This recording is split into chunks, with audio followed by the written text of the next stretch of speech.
I'm Stephen Kenny. I'm in the Department of History at the University of Liverpool.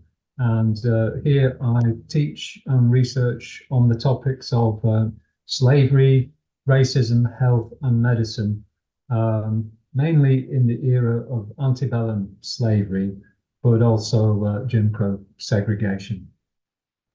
Well, thank you for agreeing to be part of this series. Today, we're going to be talking about your article from 2010 called A Dictate of Both Interest and Mercy, Slave Hospitals in the Antebellum South. So I'd like you to begin by telling us how you came to write this article and what you found out in the scholarship. Yeah, I'll try not to be too long-winded in covering what we might call today, my positionality or the location of the researcher in relation to the topic of research or the research subject. But it is a good thing for me to reflect on because I'm from a town. I'll say more about being in the Liverpool context because I think that's very relevant here. But I'm from a town close by to Liverpool, 13 miles to the east, a glass-making, coal mining, chemical manufacturing town called St. Helens, which is, I think, if I was to be brutally honest about it, an industrial and environmental disaster zone. And it has, over the years, over the centuries really, undermined population health in a number of ways for many generations. And that's also true of family health. And I also think that growing up, I did become aware of the impact very early on of living in that place on people's health, and also the difficulties of getting effective healthcare, which was very often something of a lottery, often unsatisfactory, and now, of course, is impossible for many. So as a result of poor air and general poor environment there, disability was everywhere growing up, as was deference to paternalistic or authoritarian and very often condescending medical professionals. And then going into education, first of all, before higher education, I took a job when I first left school. That didn't work out. It was the Thatcher era. Holding on to a job was very difficult. So I decided I'd go back to college and study to go to university. And one of the things I really enjoyed was social and economic history and looking at the health of so-called working class in industrial Britain. But when I got to university, became very interested in the African American experience, the history of slavery, and I took every course I could on that topic. I was lucky enough at that point in time when the government used to fund degree programs, gave maintenance grants for students. Lucky enough to go to the States and to go to South Carolina. And it was while I was at the University of South Carolina, Columbia, South Carolina, that I had my first encounter with an effigy of James Marion Sims on the State House grounds there. And it blew my mind because the year before, I'd taken a women's history course, Second Wave Feminism, and a book on that course was Graham Barker Benfield's The Horrors of the Half-Known Life, in which Sims and his contemporaries in the medical profession in the States were described in very clear and explicit terms for what they were, which was sexist and racist and exploitative. And when I was in South Carolina, I thought, who on earth put this statue here? For what reasons? What were their motivations? Do they not know the kind of second wave feminist version history of Sims? So that really grabbed my interest, and I did my undergraduate dissertation on Sims. And I wondered whether or not he was typical, whether or not he was representative, and that became the basis of PhD research. Sorry, that was a bit long-winded, but I do want to highlight that they are, I think, meaningful motivations for getting into this topic. Well, it's incredibly fascinating how you got there. So I would like to begin with a discussion, if you would, of what slave hospitals, infirmaries, sick houses were, and how they functioned initially on the plantations. And I guess we can also get into at this point, like how we came to understand them through the scholarship as well. That's a two-part question, I suppose, but that's. Yeah. So in the article that we're discussing, the 2010 article, I'm trying to do several different things to assess in some senses, the scale, the number of these facilities, the different types of hospitals for the treatment of enslaved people, and then the functions in some ways. So in the article, and also here, I think it's useful to speak from the Liverpool perspective. So here I am in Abercrombie Square, University of Liverpool, not too far away from the docks, from the port, and not too far away from the site of the first Liverpool infirmary, which was built in 1749, which was also the location where physicians who wanted to get into the transatlantic slave trade came to be licensed, or came to be licensed in particular after the passage of the Darwin Act in 1782, which required that there should be, in order to have an impact on mortality, reducing mortality rates on slave ship voyages, the idea was that a trained physician would have some impact on that devastating rate of mortality. That did not play out in the way intended. So hundreds of physicians were licensed in Liverpool at the infirmary. We've got records of at least 650, and they were the second best paid people on the slave ship. And they gained additional profit, sometimes where it was possible, by taking what were called a privilege from the cargo of enslaved people for their own profit, paid in people as well as being paid in cash. And this must have become, over the decades, an embedded practice on both sides of the Atlantic, as well as on the West African coast, to take that privilege, to make capital from sickness and suffering. And so we can see on the North American side, the setting up of hospital facilities in order to process so-called season, forcibly transported, trafficked, enslaved people, to rehabilitate them after that just impossibly grueling, arduous, physically, psychologically, emotionally impactful journey, to try to get them in a state of health fit for sale, for the economy of slavery.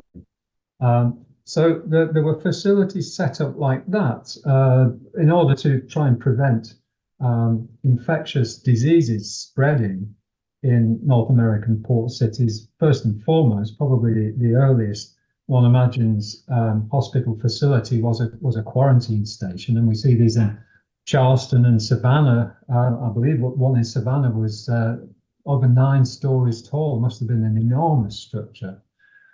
And again, it's a way of kind of a crude public health measure, not really to improve the health of enslaved people. It's for the benefit of protecting the white population, the white enslaver population. So early hospital facilities along those lines. Over time, coming out of the colonial era into the early national era, we start to see private hospitals, and some of these are focusing on particular conditions, particular infectious diseases, again, particular conditions that would have manifested through a slave ship journey that had an impact on skin and nerves, undermined digestive health or respiratory health, those kind of conditions like yaws and dropsy, consumption, diarrhea, and really chronic infectious skin diseases.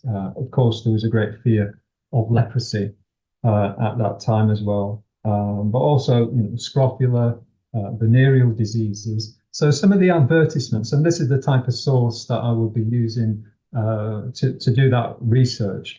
The advertisements would draw attention to those conditions, but again, in the early national era, we start to see the transformation or the extension of the uses of the slave hospital as a space for medical education. So that becomes another sideline of the business, to offer these spaces to train medical apprentices, and sometimes in a largest number. That sometimes you get in those advertisements the number of students that this particular position could take on. So I could pick up from the antebellum period to expand on these various uses, if you will. But does that begin to answer that particular question? It does. And I think the other thing I was trying to get at in the question is this notion of how we came in the modern era to understand these slave spaces and what that meant, not only for the narrative of slavery, but also the scholarship of slavery. Yes, absolutely. Yeah, that's a really important question, because these are,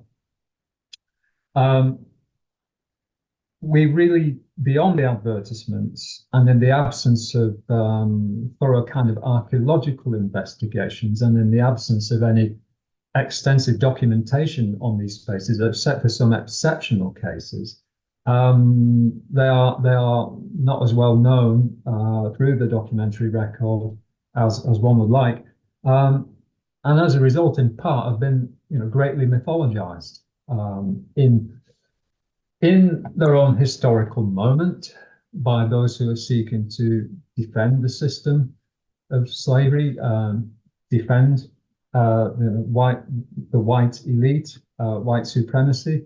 So mythologized, there's been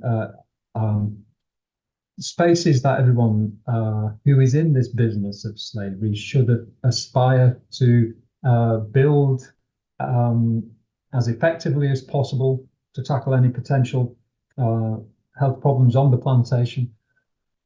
And some ideal visions of slave hospitals are described in what James Breeden, in his edited collection from Southern Agricultural Magazines, describes as the ideal in slave management, which would apply to every aspect of running a slave labor camp, running a plantation, and the hospital space was there, and some elaborate structures are described in these agricultural journals. Nothing like the vision, the pro-slavery vision of the slave hospital seems to have left any architectural traces that resemble these descriptions, nothing remotely. So that vision, that pro-slavery vision, translates to some of the writing of the history of American slavery post-Civil War, very romanticized visions of those spaces. And so the early literature on slave health and welfare prior to probably as late as the 1970s, is paternalistic, is idealistic, underrates the degree of suffering, high rates of infant mortality, high rates of maternal mortality. And despite the photographs that in one volume in particular, W.D. Postel's The Health of Slaves on Southern Plantations includes a photograph of the Mississippi State Hospital in Natchez, which incidentally was located at the Forks of the Road slave trading district. And it just looks like a grim shack. There's no disputing that. But still suggests that, again, this was kind of a model medical facility and well run, well managed, etc.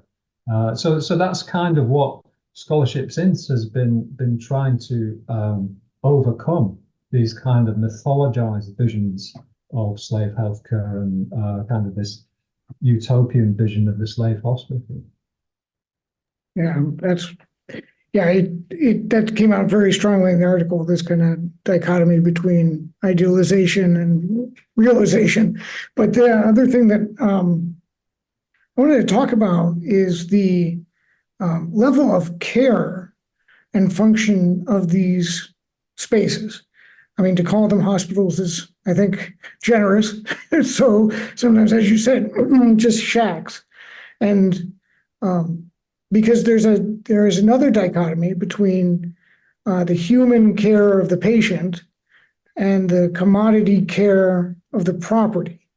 And I would love for you to kind of unpack that a little bit and expound on it.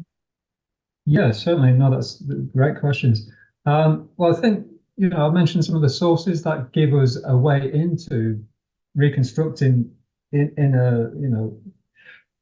an inadequate way, but we need to work with something. But the advertisements betray the kind of white enslaver mindset, and it's a racialized language. It's a capitalistic language. And on this, if you look at these advertisements in context, say from a newspaper from Charleston or from New Orleans or from Augusta, on the very same page, they're adjacent to the advertisements that are being taken out in the newspapers by slave traders. Of course, in many cases, these are one and the same people. So one of my questions right now is how many of these physicians of various sorts, with some of them running these private infirmaries or something we might call a commercial infirmary, or having an interest in partly running education and clinical experience at college infirmaries, how many of them were slave owners? Well, if it turns out to be them all, what does that mean for narratives of medicine under slavery? I don't think it's going to surprise anyone at this particular moment, with the way the scholarship is accelerating and advancing and uncovering remarkable things at a great rate, that medicine and slavery were mutually constitutive, closely intertwined, benefited from the opportunities that each system, each institution brought to the other. And that doesn't make me happy, and I don't think it would make anyone else happy, really, to think of a system that should be striving to and an institution striving to reduce human suffering, instead was capitalizing on it in every way possible. That's kind of where I'm at with this. Yeah, and that leads me to the next question, because you touched on the slave trade doctors and the role they played in the commerce. But once we get to the United States and the antebellum period, there was a real exploitative and professional interest in becoming a white slave doctor. And I'd love for you to talk about that kind of entrepreneurship and the way some of these doctors formed their practice around the teaching and instruction and kind of the pedagogical use of slave bodies. And I think Sims is probably a great way to. Yeah, Sims is very well known, and the scholarship on the domestic slave trade or the second Middle Passage in the US context has sort of caught up with and fully revealed Sims to be what he was, someone very calculating, who was not only someone who drove indigenous peoples from the new territories that white settlers were moving into in Alabama, but chose to locate himself at the heart of what became the biggest slave market in the American South, with people coming in over land, by river, and eventually by railway, into the heart of the slave market there in Montgomery, just a stone's throw away from where Sims chose to locate his medical practice and what became his backyard and rather elaborate private infirmary. Behind the street behind Sims, South Perry Street, was a slave pen, was a slave jail.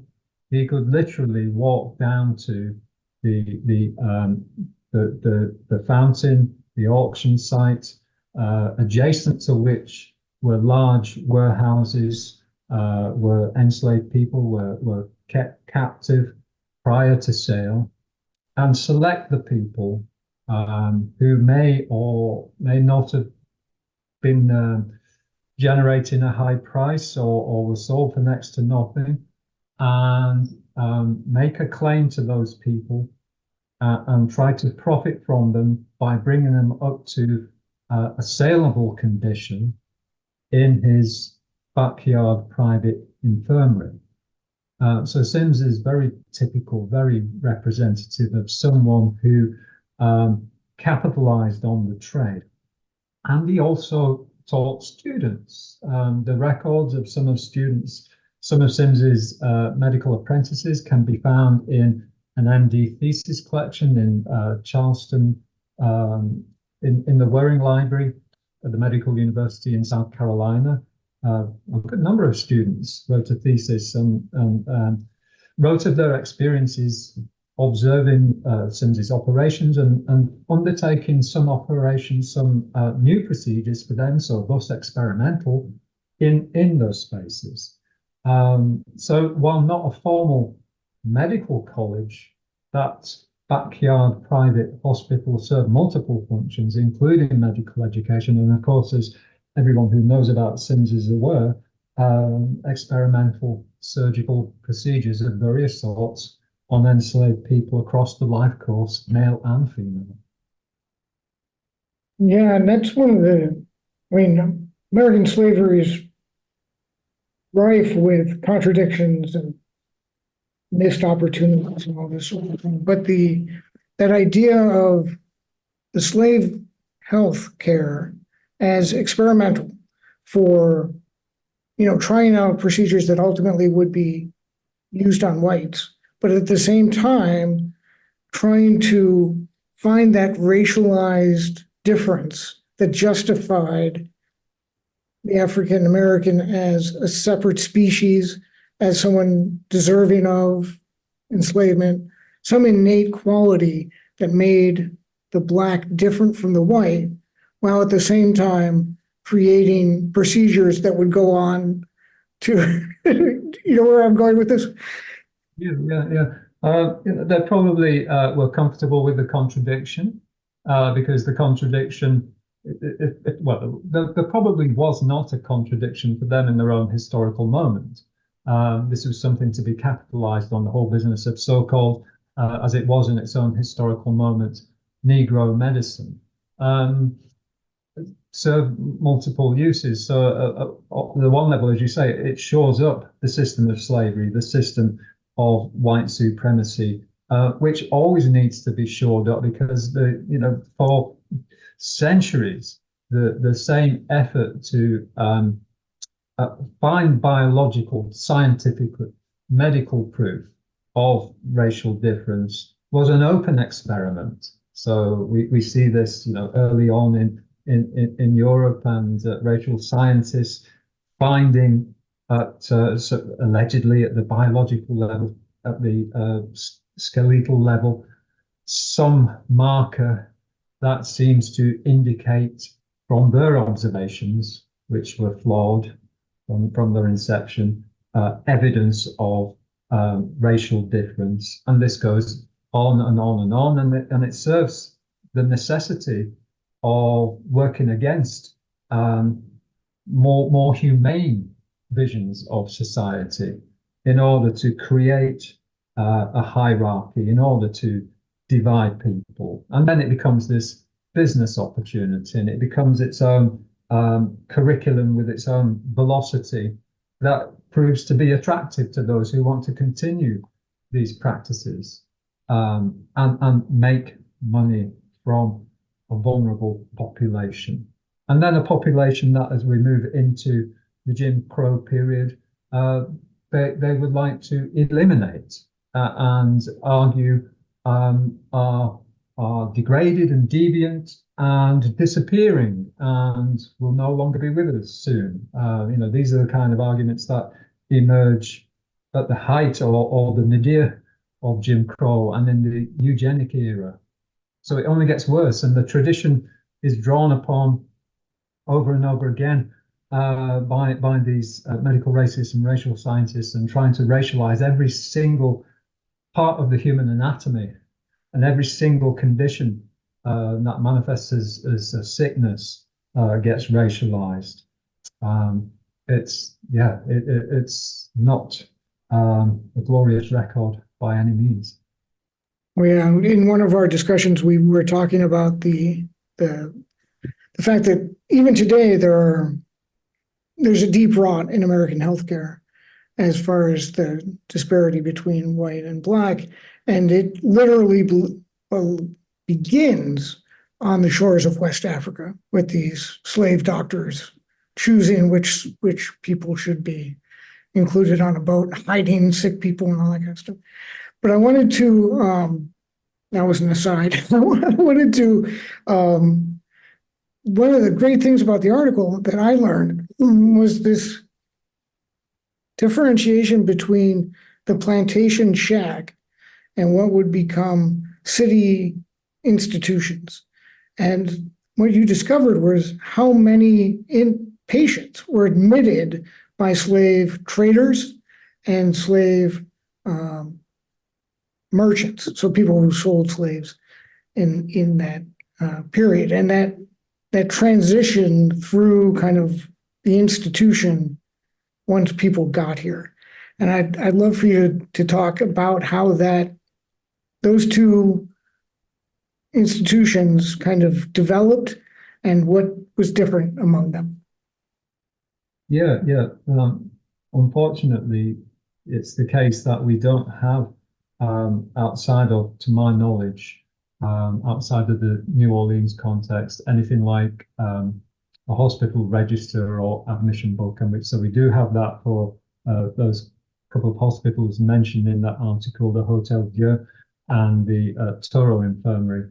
And the Toro Infirmary admission book is a great big kind of classic archival leather-bound tome, covers the period 1855 through 1860, and has a lot of useful categories of information for researchers. So you do get the person's name, you get the age, you get the gender, the last place from, and the length of the stay, how much the bill came to. Of course, in many ways, this is a business record, right? It's not really a record of care. So the remarks in relation to the condition of the patient, what the illness was, if there is any information entered in that category, is minimal. Not as bad as Fanny Kemble, who's also mentioned in that article, not as bad as the paucity of information for the Butler Island Plantation Hospital book, which is it is purely a business record, and maybe just a record kept by the overseer in order to ensure that he got paid, that people were actually in this space. But back to the Toro admission book. So there is some information that perhaps gives us a sense of how long people were there in those facilities. But of course, what was most interesting in order to boldly underscore that close relationship between medicine and the slave trade and slave hospitals functioning as mechanisms to facilitate the slave trade at that point in time were the number of clients who were outright well-known slave traders. And there's probably a bunch more names in that same admission book that couldn't be clearly identified because they were a Smith or a Jones, and there's so many of those, or someone gave a false name as a client paying for the people that they wanted to be in that facility, usually in order to provide some sort of evidence of people being in a saleable condition, what was known as soundness at that point in time, kind of colloquial term to describe a desirable state of health for enslaved people who were being put on the auction block, people who were being bought and sold. But I'd come back at the Toro Infirmary Hospital now, and quite some time after publishing that article, and see it really thoroughly embedded in the slave trading complex. And I would make more of the connections between that space and some of the adjacent businesses, the insurance building there. What I didn't know at the time that I wrote that article was that Ben Sadin, the hospital manager, the hospital physician, was a slave owner, and so were his assistants. And that's not uncommon. In fact, that's typical, that's the norm. I think it's pretty much the case with all of these guys that ran or owned a slave hospital. And some of them, in some locations away from New Orleans, again, overlaid, closely connected to some of the main hubs of the slave trade, are large slave owners, become very large slave owners, no doubt through being a key way station in these slave and trafficking routes of enslaved people. So that relationship is really close, really tight. In fact, probably one and the same thing, all part of the same business. No separation, really. Well, and I would like to finish on this idea of how slavery and the slave trade and the slave hospitals created a professional class of doctors and contributed to our overall idea of a professional class of doctors. And one of the ways you illustrate this is by bringing in expert testimony in court cases, and how slave doctors were brought in to testify in disputes and various other cases. So I'd love for you to kind of wrap us up on that professionalization via slavery. Yeah, so yeah, that is a good window onto that process of professionalization, because it's somewhat peculiar in some ways to the Louisiana context, which has these reddition laws that someone who has bought someone who hasn't been sold in a good state of health can then make a legal claim to get their money back. And this is why we see so many physician testimonies deposited in these legal cases. And I only looked at a very small number. That overall set of cases that are kept in the archives in New Orleans would be saturated with similar sorts of testimony. So that is evidence of the process of professionalization, the recognition of the expert voice of the physician outside of the realm of medicine. But the slave hospital space also provides opportunities for physicians to enhance the credentials, the social and professional status in various ways. In the slave hospital contexts in Charleston, Augusta, Savannah, New Orleans, Atlanta, wherever we see a kind of medium to large size slave hospital, there's the opportunity to observe those cases and to publish on those cases and bring to the attention of the wider profession the clinical and surgical research going on in those contexts for this area, specialized, racialized area of medicine that was bringing in a great amount of profit, monetary profit for these doctors, and then they can make professional capital from this. And of course, journal articles circulate not just regionally, nationally, and internationally. So some of them are really boosting their reputations. These cases get reproduced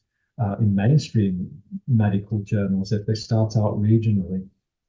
So some of them are going on to become leading members of medical societies, take leading roles in the national profession. The vast majority of these, those who survived to the Civil War, might take on a leading role in defending the system of slavery, a Confederate medical or surgical position. And if they survive that, they come back after the Civil War and get those leading medical positions back again. And the first thing they want is a position on, college faculty, or again, a leading role in the local medical association, a leading role in the hospital again.